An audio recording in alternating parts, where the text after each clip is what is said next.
እንድንፈተን ያደርጋል። እኛ መጥፎ ነገሮች በህይወታችን ስናስወግድ ጠላት ዲያብሎስ በህይወታችን ላይ ኃይል አይኖረውም። ኃይሉ እየደቀቀ ነው የሚመጣው። እኛ ግን እነዚህ ሁሉም ክፍት የሆነ ነገሮች የሚገባበት መስኮት ሁሉ በህይወታችን ክፍት ከሆነ ኃጢአት መስኮት በዛ ክፍተት ገብቶ ነው የኛ ህይወታችን ትክክል የሚያደርገው። እና ብዙ ሰው የማይገባው ይሄ ነው። ዝም ብሎ ፉከራ በአንደበት አይደለም። ብዙ ሰው በቃ እኛ ምናየው ቲቪ ላይ ዩቱብ ላይ በቃ አጋንንት ውጣ እንዲህ አጋንንት ላይ እንደዚህ ይላል፣ ይገሰጻል፣ ብዙ ነገር ይላል። እንደዛ በጉልበት አይደለም እኮ በእምነት በመጽናት በእግዚአብሔር ኃይል በእውነት በክርስቶስ በመፈለግ በሱ ኃይልና ጉልበት ተጠግፈን ነው የምናሸንፈው እንጂ በራስ ኃይል ምንም ማን አንተ ምንም ኃይል የለህም። ባዶ ነህ አንተ። ያለ ክርስቶስ ኃይል ባዶ ነን፣ አፈር ነን። ይሄ እውነት ነው። ብዙ ሰው ይሄ መስማት ስለማይፈልግ ደረቱ እየነፋ መጽሐፍ ቅዱስ አስተምራለሁ እያለ ብዙ ሰው እዚህም ራሱ ሀገሩ መዓት እንዲመጣበት የሚያደርጉ እነዚህ አይነቶች ናቸው። እግዚአብሔር አምላክ እየደፈሩ በቃሉ በስሙ በክርስቶስ ስም እየተነገደ ኃጢአት እየተሰራ በክርስቶስ ስም ስንት አይነት መዓት እየተሰራ የአገሩን ፈተና አብዝቶ እያመጡት ነው። የራሱ ሌላውም የቻለ ፈተና ነው። ደግሞ አንዳንድ ሰዎች ደግሞ በኃጢአት ያሉት ደግሞ ከዛ ውጪ ህይወት እንደሌለ ሆን በዛ ኃጢአት ውስጥ የሳባቸው ወጥመዶች አሉ። እነዚህ ወጥመዶች ደግሞ ወገኖቻችን እንዲወጡና ወደ ብርሃን እንዲመጡ ማድረግ ያለብን እንዴት ነው? በፍቅር ነው። አንተ እንደዚህ ቆሻሻ ነህ፣ ዱርዬ ነህ፣ አንቺ እንደዚህ ነሽ፣ አንተ እንደዚህ ነህ፣ ልብስ እንደዚህ ነው፣ ጨውበተ እንደዚህ ነው፣ የምትለብሰው እንደዚህ ነው እየተባለ ሳይሆን በፍቅሩ በምሕረቱ እግዚአብሔር ይወድሃል፣ ንስሐ ብትገባ ወደ ቤተክርስቲያን ብትመለስ ወደ ነበረ ክብር ብትመለስ እግዚአብሔር በፍቅሩ እቅፍ አድርጎ ይቀበልሃል የሚለው ነገር የምናገር ነው ያለ እና በማስተዋል አድርገን ነው ወገኖቻችን ወንድሞቻችን ወደ ቤተክርስቲያን እንዲመልሱ ማድረግ ያለብን እንጂ እንዳንፈርድባቸው። ሰው ሲፈርድባቸው ሞር እንዲረቁ ነው የሚያደርገው። ባይዘው እንዲመጡ ሳይሆን እንዲናደዱብህ ነው የሚያደርገው። ከዛ ቤተክርስቲያን በንዴት ነው የሚያዩት በአንተ ፋንታ በተናገርከው መንገድ። አንቺ እኮ እንደዚህ ነው የምትኖረው፣ አንቺ እኮ ሰካራም ነሽ ስትል እኮ ምንድነው የምታየው? አንተ ማተበር ጋር ኦርቶዶክስ ነህ። እሺ ይሄ ሰው ኦርቶዶክስ ነው፣ ኦርቶዶክሳን ለዘላለም አልሄድም ነው። ከዛ እንዴት ነው የት ቀን ነው ቤተክርስቲያን የሚሄዱት? ፍታት ሲደረግላቸው ነው። ብዙ ሰው ቤተክርስቲያን አይመጣም፣ ለፍታት ብቻ ይመጣል። አስክሬኑ ሲመጣ እንዲህ ሊሆን አይገባም።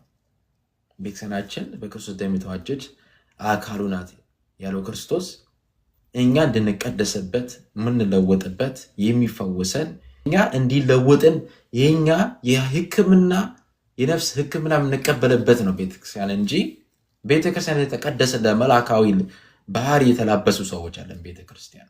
እና በእውነት እኛ በሰዎች ላይ እንዳንፈርድ ፕሊዝ። እንደዚህ በብዛት ያደረጉ ሰዎች ብዙ በቤተክርስቲያን ከቤተክርስቲያን የራቁ ለብዙ ዓመታት ስንሰማቸው አንድ እናት እንደዚህ ሰድባኝ ነው፣ አንድ ወንድም እንደዚህ አድርጎኝ ነው፣ እንደዚህ ነሽ እንደዛ ነሽ ሲላቸው ለዘላለም እንዳይመጡ ነው የሚያደርገው።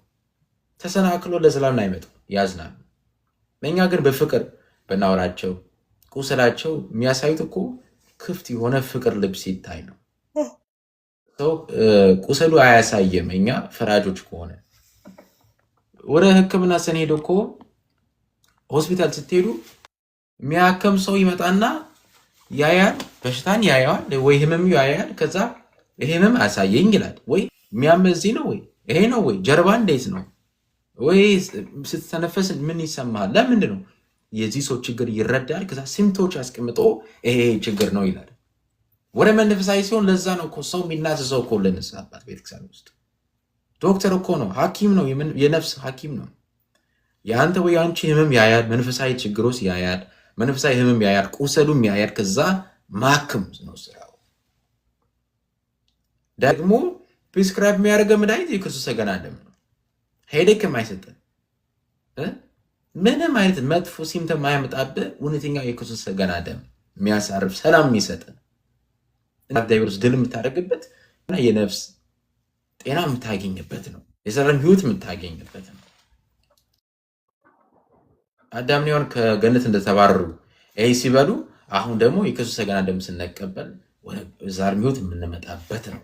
ለዛ ነው እኮ አምላካችን ክርስቶስ የሚበላ የሚጠጣ እንዲሆን ያደረገው እና በዛ መንገድ ነው ማየት ያለብን። በሰው ላይ እንዳንፈርድ በፍቅር ይሁን እነዚህ ስናደርግ የበለጠ ብዙ ሰዎች ወደ ቤተክርስቲያን ይመለሳሉ። ከዛ ይሄ የቤተክርስቲያን ልጆች ደካማ ናቸው ሳይሆን ብዙ ሰዎች እየተመለሱ ነው። ኦርቶዶክስ አይነት ለዛ እንደዚህ ነው፣ እንደዛ ሳይሆን እንደዚህ ነው። ጸንቶ መኖር ነው ኦርቶዶክስ አይነት የሚለው ነገር በሰው ጭንቅላት ውስጥ የሚገባው ምዕመናኑ በእምነት በህይወቱ በተግባር ሲታይ ነው። እና በፍቅር ይሁን ሁሉ ነገር የምናደርገው በፍቅር ይሁን። በፍቅር ከሆነ ብዙ ሰዎች ወደ ነበራቸው ማስተዋል ህይወት ክርስቶስ የማምለክ ህይወት የሚመልሱት በፍቅር ሲደረግ ነው። እጅና እግር ጠምዝዘን አሳዝነን ፎርስ አድርገን አይሰሙም፣ ስራው ይሰራል። እኛ ግን የእግዚአብሔርን ስራ ሰርተን የፈርዱም ስራ ወስደን ኢየሱስ የትኛው ስራ ይስራ? ፈራጆች ሆነን መካሪም ሆነን እግዚአብሔር የትኛው ስራ ይስራ? እንስጥ። ይሄ ያለው የክርስቶስ ዙፋን ለሱ ነው። እኛ ደግሞ ፍጥረትን ፍጡር ነን። እኛ የእግዚአብሔር ቤተ መቅደስ ብንሆን የመንፈስ ቅዱስ ማደሪያ ብንሆን ፍጡር ነን። በቃ ዩ አር ክሪኤሽን፣ አምላክ አይደለንም እኛ። በቃ መጠናችን እናቅ። የእኔ መጠን ስራው ይሄ ነው። ከእኔ የወጣው ማልችለው ለአምላኬ ነው። ይሄ ፍርዱ መስጠት፣ ዋጋ መስጠት፣ ማጽደቅ፣ ወደ ሲኦል ማውረድ፣ ወደ ገነት ማስገባት፣ ይሄ የእግዚአብሔር ስራ ነው። ይሄ ሲኦል ይገባል፣ ገነት ይገባል። እንዴት ታውቃለህ? ነገ ይህ ሰው ንስሐ ገብቶ አንተ ቀድሞ ገነት መግባት የሚችል ሰው ነው። ዛሬ ቆሻሻ ነው፣ ባለጌ ነው፣ ዝሙተኛ፣ ዘማዊ ነው እየተባለ ያለው ሰው ማለት ነው። ማርያም ማግደላዊት ክርስቶስ አጋንንት አውጥቶ ሰባቱ ክፉ መንፈስ አውጥቶ ከሷ የክርስቶስ ክቡር ትልቅ ደቀ መዛሙርት አልነበረችም? መጀመሪያው የክርስቶስን ትንሣኤ ተናገረች። ለክርስቶስ ትንሣኤ ተናገረች። ትልቁ ዜና ለሰው ልጅ ያደረሰችው። ግን በፊት ብታዩት እቺ ሴትዮ ብዙ ክፉ መንፈስ የነበራት አጋንንት ተቆራኝቶባት ብዙ ነገር እንደ ሰው መኖር ያልቻለች የነበረች ሴት እና በእውነት የሰው ላይ አንፍረድ። ነገ ትልቅ ክርስቲያን ሆኖ የክርስቶስን ፍቅርና ምሕረት የሚያሳይ ሰው ቢሆን እንዳናፍር። እሱ ሌላ የቻለ ፈተናው ነው። ብዙ ሰው ከቤተክርስቲያን የሚወጡት በዚህ ችግር ነው። እንደዛ ነው።